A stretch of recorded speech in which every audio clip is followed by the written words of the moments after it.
Ever wondered how essential activity sequencing is in successful project management? Allow us to enlighten you. The heart of project management beats around activity sequencing, a process that follows the identification of activities and estimation of their durations. It's where we decide the order in which activities will be performed during a project. You see, it's not about haphazardly arranging tasks. On the contrary, it's a calculated process that takes into account 4 types of activity relationships: physical, safety, resource, and preferential. Each of these relationships forms the bedrock of an effective activity sequence.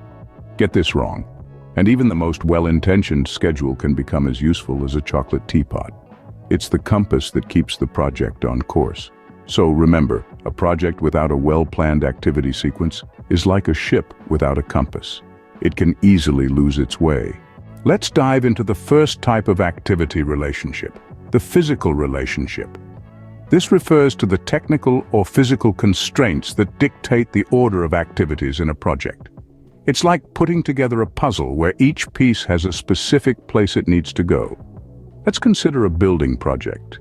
You can't install windows before the walls are up, and you can't paint the walls before they're built. These are physical activity relationships. They're non-negotiable, dictated by the nature of the tasks themselves. Or think about baking a cake.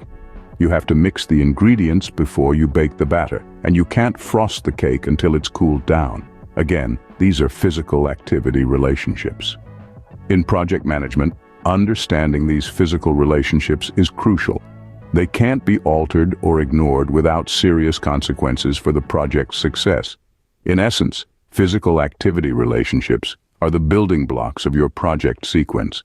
They define the technical order in which tasks need to be executed. Safety first, isn't it? Let's talk about safety activity relationships. These are the bonds that prioritize the safety aspects influencing the sequence of activities in a project. Picture this.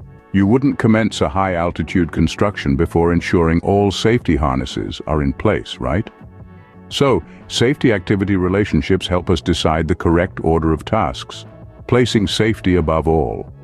A well-planned safety activity relationship not only ensures the smooth running of a project but also safeguards the team involved. Now onto something that every project depends on: resources. Let's discuss resource activity relationships. These are the ties that bind the availability and allocation of resources to your project activities.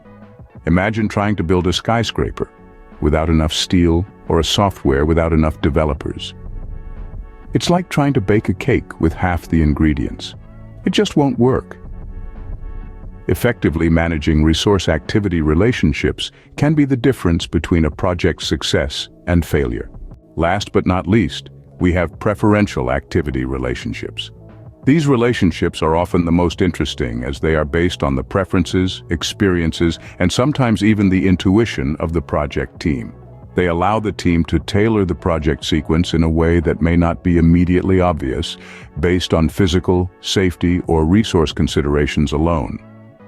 Imagine you have a team that excels at a certain task. You might decide to schedule that task earlier in the sequence to capitalize on that strength. That's a preferential relationship in action. On the flip side, if the team has had difficulties with a task in the past, you might choose to schedule it later to allow for more preparation time. In essence, preferential activity relationships are about leveraging the unique characteristics of your team to optimize your project sequence. They allow you to adapt and be flexible, which is vital in project management. Remember, preferential activity relationships allow you to tailor your project sequence based on your team's unique preferences and experiences. We've covered a lot of ground today, haven't we? Let's quickly recap. We delved into the world of activity sequencing, a crucial component of successful project management. We talked about how, once activities are identified and durations estimated, the next step is to determine their sequence. This sequence needs to respect 4 key activity relationships: physical, safety, resource, and preferential. The physical relationship, which considers the order of activities based on their physical constraints. The safety relationship, where the sequence is dictated by safety requirements. The resource relationship, taking into account the availability and allocation of resources. And lastly, the preferential relationship, which is influenced by preferences of the project team or stakeholders. To make your bar chart schedule a reliable tool for planning and managing the work, these relationships must be rightly incorporated. We'll dive deeper into each of these relationships in our upcoming videos. Always keep in mind, an effective activity sequencing can be your roadmap to successful project management. So, plan your activities wisely, sequence them effectively, and manage your project successfully.